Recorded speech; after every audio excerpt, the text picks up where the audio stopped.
করো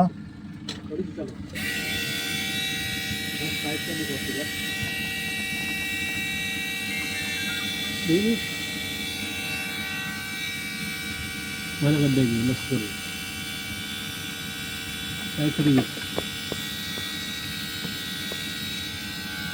পাইপ দেওয়া হয়েছে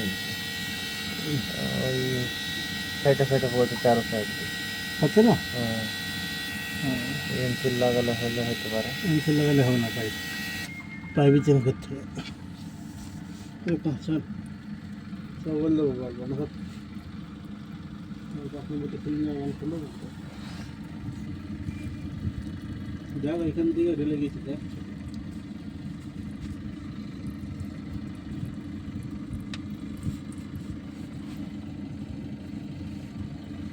এই পাইপের পাইপ তো নেই তো